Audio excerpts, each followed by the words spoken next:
the important things is policy support. And then all is belong to palm biodiesel. And then if we take a look more on advantages and disadvantages of palm biodiesel. So the advantages is high oil content and higher yield of production with low price. It's proven already. And then palm biodiesel is eco-friendly, renewable, biodegradable, non-toxic, compatible in any diesel engine modification, have a high number of palm biodiesel, so it causes a less smoking tendency.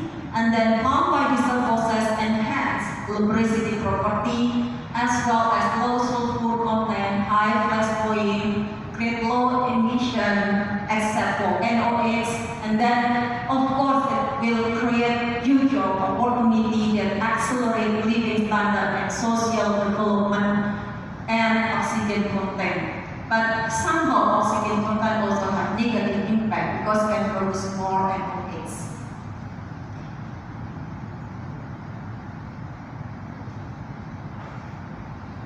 Because we are chemical engineering, so we have to take a look about the technology of biodiesel compressor. Actually, this is already proven. So there is some way to reduce the price because the point of view why biodiesel is still expensive is because the price of this itself is expensive already. It's a contributable 80%. So that's why many researchers find to more cheaper feedstock, as mentioned by the professor from Malaysia yesterday, how to prepare feedstock. And then the second thing is there is some way to produce diesel in here, actually by decreasing the viscosity. But the common one is carried out trans-esterification, either you need catalyst or non-catalyst. After that, you have to do some separation and purification, as well as if you want to do some biorefinery to reduce the price. So in each step, actually you can find a way to reduce the price and simply simplify the process. And then one way to make biodiesel, palm biodiesel is in sustain. So we have to find low-grade feedstock. And then the common rule for low-grade feedstock usually is embedded with high FFP content. And then for trans-esterification, it's quite strict with FFP content and water content. So you have to do some deacidification. But somehow, if you have like a quite complex feedstock with very high FFP, so you have to do some glycolysis before you do like trans-esterification. And this is the one we done before. Actually, at that moment, our idea is to produce emulsifier with high bioactive compounds. So they have like two functions. Not only for food but also for health benefits.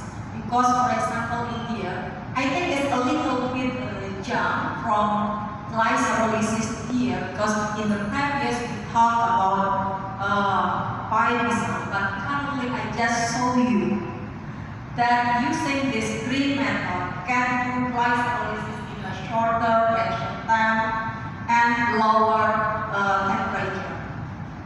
So we use as model study using like a rice bran oil, and then we do like dewaxing, degumming, and then as you know that the FFR content, for example, like right after milling, lipase in the rice that will be active, so it will be hydrolase Ag into FFP. So that's why the smell is rancid rice bran itself, and you put it in the outside. So if you measure the FFP content is more than 30%, and then for common glycolysis, usually they use like acid catalyst at high temperature. So in here we try to use like a greener catalysts come from deep ethylene sulfate. There's many types of deep ethylene sulfate, but this one we use like binding between hydrogen photoreceptor and hydrogen monomer. And then we use like a microwave assisted chloration, and then we will produce like emulsifier there.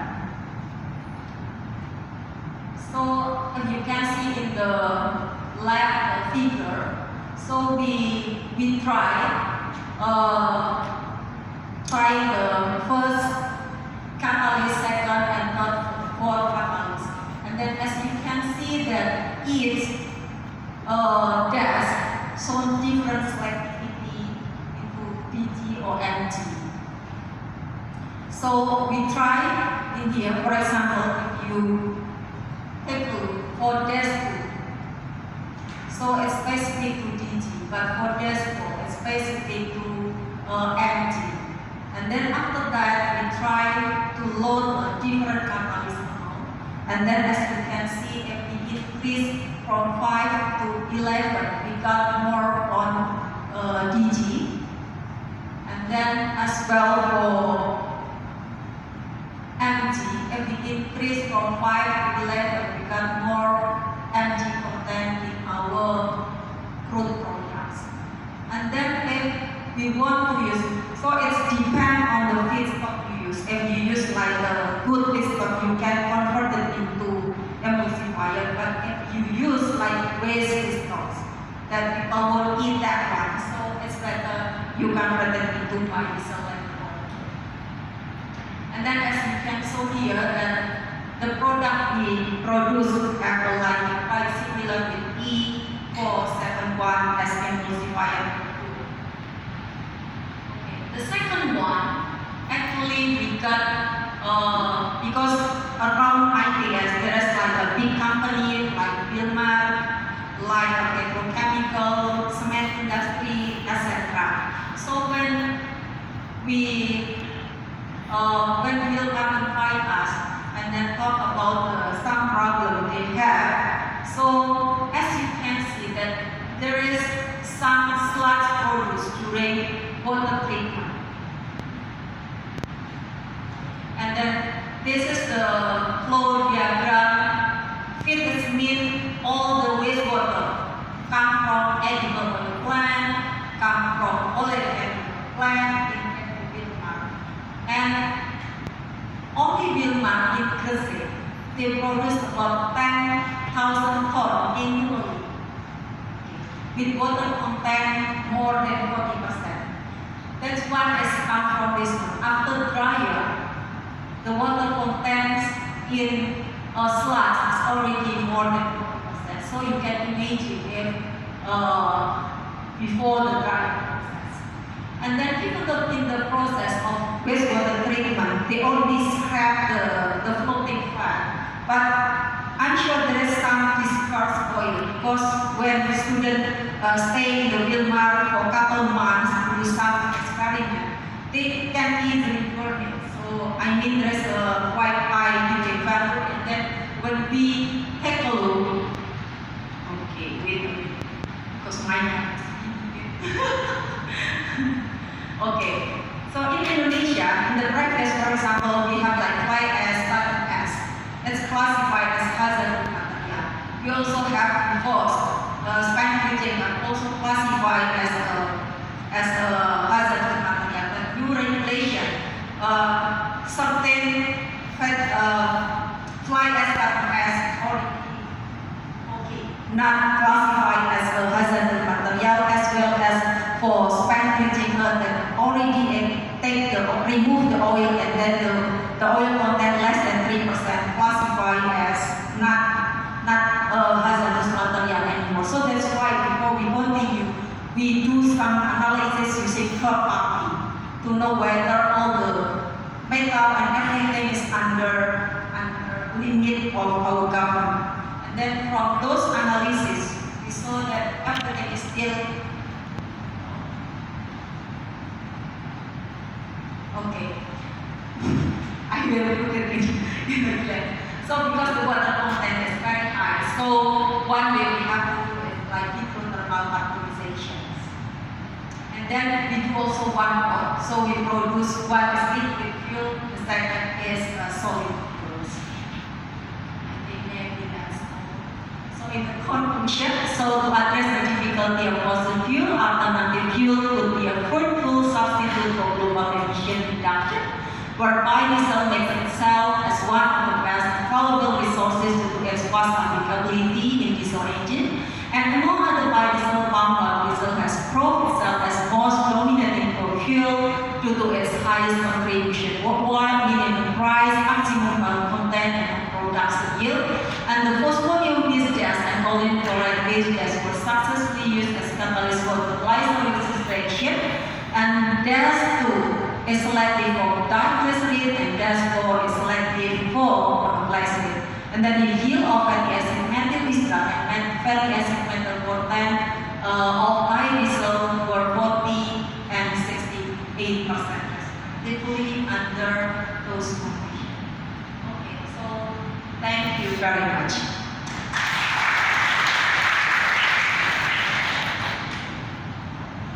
Thank you very much, Professor Siti. Next is the Q&A.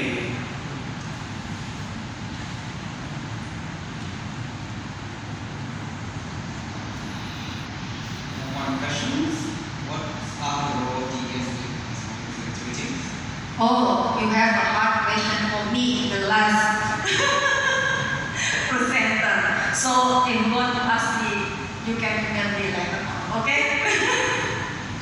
Okay, for the second question, can you use the palm oil as a feedstock directly or you have to use in oil in the future? This is for what product?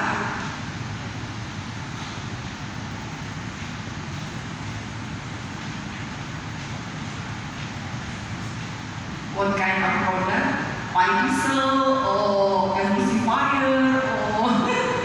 The person who asked the question, would you like to clarify? Okay.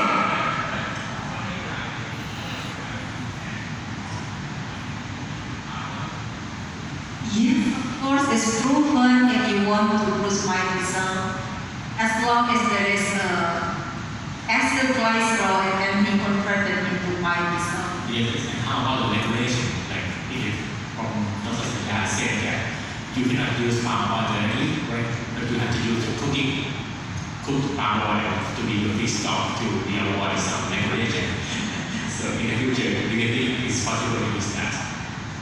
Okay, so we can use crude palm oil, but we have to do some pre-treat one to remove wax, to remove FFA, and then after that we can go for process certification. Okay, don't give me hard question. Can we refer to your final slide and the conclusion? Conclusion slide on the conclusion. Last slide. You put it there, the temperature required for the biodiesel production is actually at 240 degrees Celsius. Is the synthesis conducted under high pressure equipment? Because we know that methanol vaporizes at 68 degrees Celsius or lower. So having, running the process. We use like high pressure, so still in a liquid form. So high pressure means what pressure? 40 bar. So that's our question. Why do you need to run at 240 if you just need to produce biodiesel? Because the normal biodiesel can be produced at 60-65 degrees Celsius. The water content in the feedstock is more than 40%. The moment you have a water content high in the feedstock,